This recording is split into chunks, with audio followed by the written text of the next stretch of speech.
Producer Satti Shauri के इल्जाम director Anil Sharma के नाम और सत्ती शौरी के बारे में अनिल शर्मा का खुलेआम बयान। इन तमाम अड़चनों के बावजूद फरिश्ते कंप्लीट है और जल्द ही रिलीज हो रही है। देने लगा तो गौतम बुद्धा साहब सुनने लगे बातें। वो आदमी गाली देता रहा। थोड़ी देर के बाद जब वो गालियां देते देते थक गया तो गौतम बुद्धा ने कहा, भाई आपकी बातें खत्म हो गई हैं तो मैं जाऊं? तो बोले, कमाल है साहब, मैं तो आपको गालियां दे रहा था, बातें कहाँ कह रहा था? बोले, वो क्या था, मैं पिछले गांव में गया था, वहाँ लोग मुझे मिठाइयाँ दे रहे थे, मैंने नहीं ली। आप यहाँ मुझे गालियाँ दे रहे हैं, मैं नहीं ले रहा हूँ। तो उसी के पास रह गई, मिठाइयाँ उसके पास रह गई, गालियाँ इसके पास रह गई। तो भाई वो मुझे कुछ भी दे रही हैं, वो मुझसे कुछ भी कह रही हैं, मैं नहीं ले रहा, उनके पास रह जाएंगी। तो मेरे हिसाब से पिक्चर जो थी बहुत कम वक्त में और बड़ी खूबसूरत फिल्म बन गई थी। लेकिन जैसे ही फिल्म की शूटिंग खत्म हुई तो हमारे डायरेक्टर साहब की जो अपने घर की जो फिल्म थी तहलका, उसकी तरफ उनका कुछ इस तरह झुकाव हो गया कि उन्हें ये भूल गया कि इस पिक्चर की, इस फिल्म की जो पोस्ट प्रोडक्शन वर्क है वो भी उनकी ही जिम्मेवारी है।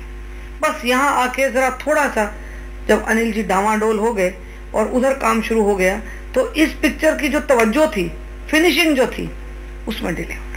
मैं ये जानना चाहता हूँ कि उन्होंने ऐसा क्यों कहा, उसकी वजह क्या है, उनके पास इस बात का क्या सबूत है, किस तरह से वो ऐसा कह सकते हैं? इसलिए कि उनकी फिल्म ऐलान जंग रिलीज़ हो चुकी है और तहलका रिलीज़ होने वाली है, कंप्लीट हो गई है, इसलिए वो ऐसा कह रही हैं क्या?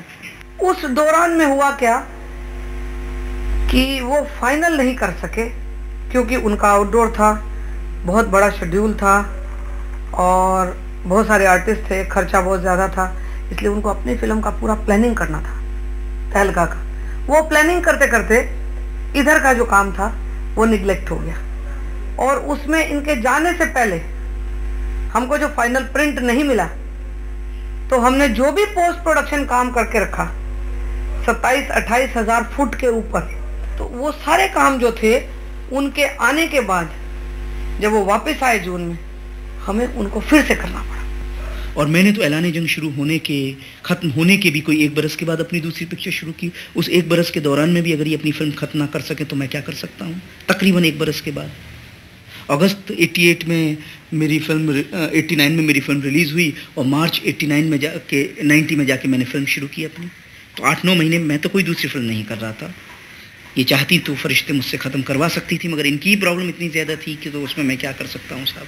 According to the director mister Anil Sharma, ऊपर वाला चाहता था कि मैं मेरे सब्र, मेरे पेशेंस का इम्तहान लेना चाहता था। ऊपर वाला वो चाहता था कि मैं एक नॉन क्रिएटिव एटमॉस्फेयर में एक क्रिएटिव काम करना सीख जाऊं, कर पाऊं। उनकी थिंकिंग हमारी थिंकिंग में फ़र्क हो सकता है, लेकिन उससे वर्किंग में इंटरफेरेंस का कोई सवाल ही नहीं था। और जहाँ तक फैसिलिटीज़ की बात है, जो कुछ भी उन्होंने शूटिंग के लिए, प्री शूटिंग के लिए, लोकेशन हंटिंग के लिए या पोस्ट प्रोडक्शन के लिए जो भी डिमांड की है, आई अंडरलाइन इट, वो भी चीज़ हम लोगों ने उनको प्रोवाइड करके दिया। जैसा मैडम बोल रही हैं कि उन्होंने मुझे सब कुछ दिया, उनकी नज़र से उन्होंने सब कुछ दिया होगा, उसके साथ मुझे उन्होंने एक चीज़ और दी, 100% नॉन क्रिएटिव एटमॉस्फेयर। और किसी भी नॉन क्रिएटिव एटमॉस्फेयर में, जैसा मैंने अभी भी आपसे कहा कि क्रिएटिव काम करना कितना मुश्किल होता है। सुबह से शूटिंग शुरू होती थी और शूटिंग शुरू होने के साथ साथ ही उनकी कभी स्पॉट बॉय से लेकर हर आर्टिस्ट तक लड़ाइयाँ होती रहती थीं, प्रॉब्लम्स होती रहती थी। अब ये सब बड़ी बचपने वाली बातें हैं, मुझे ये बातें उनके बारे में कहने में भी अच्छा नहीं लगता।